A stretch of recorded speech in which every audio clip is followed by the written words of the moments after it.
Hey, and welcome to the Headliner Podcast. We're dedicated to helping podcasters promote themselves and increase their listenership through social videos for their podcast. On this week's episode, we're going to be looking into the concept of paid promotion when it comes to promoting your podcast. It's an idea that's probably crossed every podcaster's mind at one point or another. What if I paid for an ad on social media to get my show in front of some new listeners? Well, today we're going to find out where you might want to do that, what you can do to get the most out of paying to promote your show, and if paid promotion is the best way to invest in a podcast. But first, let's talk about Headliner itself. If you're a podcaster that's looking for a quick and easy way to share clips from your show on social media, then we've got the tool for you. Our site, headliner.app, allows you to quickly upload some audio, pick a moment from your file, and add some art and a waveform to it in order to export a video that could be shared on Twitter, Instagram, or Facebook. On top of that, you can even add an automatically generated transcript to your clip, which can significantly boost the reach of that video. If you think you're ready to start promoting your podcast with video, you could sign up for a free Headliner account at headliner.app. So let's dive into things. When it comes to paid ad platforms, there are 3 places you can promote your podcast that we'll be looking into today. These platforms are social media, actual podcast apps, and through Google AdWords. Each of these platforms have their own strengths and weaknesses that could benefit different shows in different ways. For example, using paid ads on Twitter or Instagram has the potential to reach a wide variety of people, and through the settings available to you while you're setting up your ad, you'll be able to somewhat specify the audience that'll see it. But you won't necessarily be able to filter your ad's audience to be sure that they'll be interested in podcasts to begin with, which can affect conversions into listeners. Instead of simply trying to convince someone to check out your show, you'll have to sell them on the idea of podcasts as a form of content, and then sell them on listening to your show.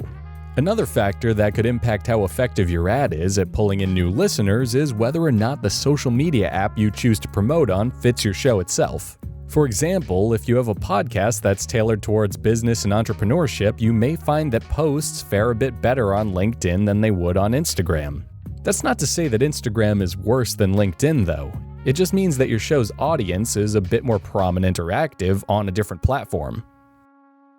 When it comes to promoting on social media, trial and error may be necessary to find out which app will give you the best return on investment for your ad.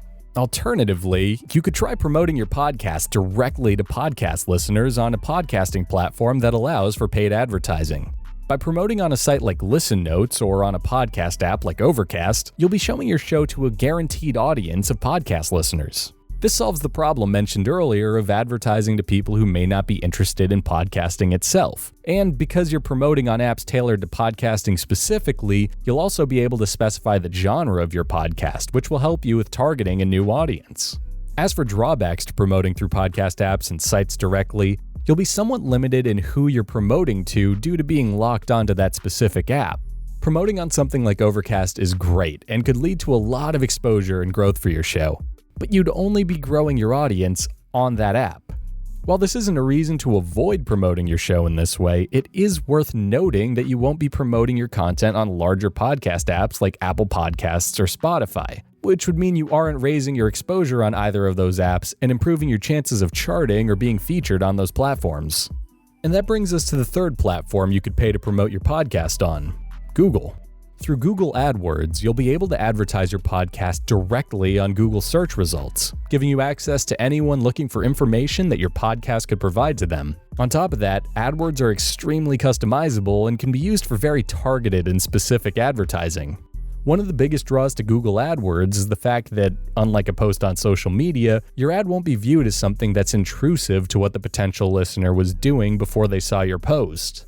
Because this ad is appearing directly on Google, you'll be positioning yourself to someone that was looking for a site related to your podcast. Once you've chosen the place that you'd like to run your paid promotion, the next decision you'll have to make is how you'd like to present your ad and how you can make sure to get the most out of it.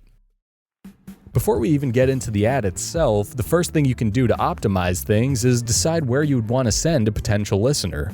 In order to get the highest reach, you're going to want to send people seeing your ad over to a site that has listening options for users coming in from an iPhone, Android, or a computer. This helps ensure that everyone interested in listening to your show can do so in the easiest, most convenient way possible. As for how you can do this, there are several ways to do it, and they each have their own strengths and weaknesses. The first way is to create a custom landing page for your site and to make sure it has exit links for a number of podcast players. This would allow someone to visit your site, maybe read a little more about your podcast, and then head over to one of the provided podcast players that you've provided a link to. Which brings me to the drawback of doing things this way. If that listener wanted to listen to your show on an app that you didn't provide a link to, they'll either need to use one of the links you did provide or remember to manually search for your show on an app of their choice. Alternatively, you could use a site like pod.link, which aggregates all of the places your podcast is available and allows listeners to share the podcast on social media, create a clip for it using Headliner, or even just listen to the podcast itself from that site. Given the fact that pod.link can accomplish a lot of the same things that a landing page can, it's a great option for people looking for a quick link to use to promote their show without building a site themselves.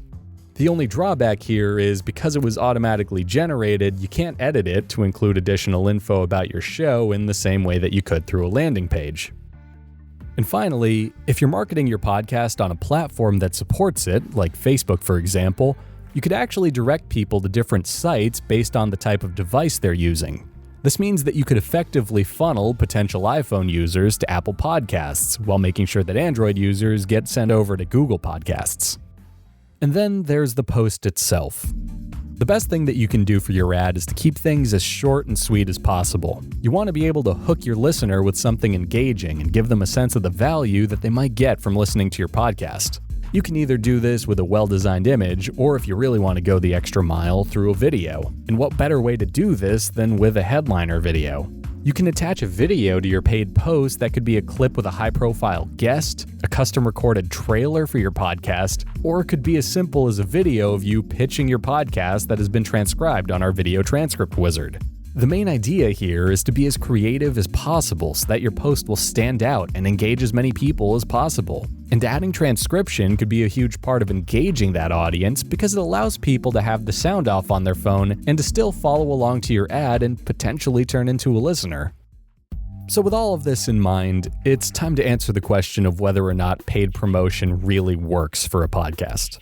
I think paid promotion is a great way to get your podcast in front of a lot of people who may not have heard about it otherwise. With the right ad at the right place and with the right exit link, you'll be able to tap into your potential new audience and see some massive gains in your listenership. And the easier you make it for people to find your show from an ad, as well as the clearer and more legible you make that ad, the better it'll perform. But paid promotions aren't the only way to promote a podcast, nor is it a one-size-fits-all solution. While it can definitely help get your show out there, you're still going to have to rely on podcasting's old standbys for promoting your audio. Networking with other podcasters, maintaining a healthy and content-rich social media presence, and continually tailoring your content to be as relevant as it could possibly be. Paid promotions are, if anything, a great supplement to promoting your podcast the old-fashioned way, assuming you can afford to and are comfortable with spending money on finding an audience. Personally, I think podcasts that are just starting out would be better suited investing in a couple of decent microphones, a pop filter, or some soundproofing.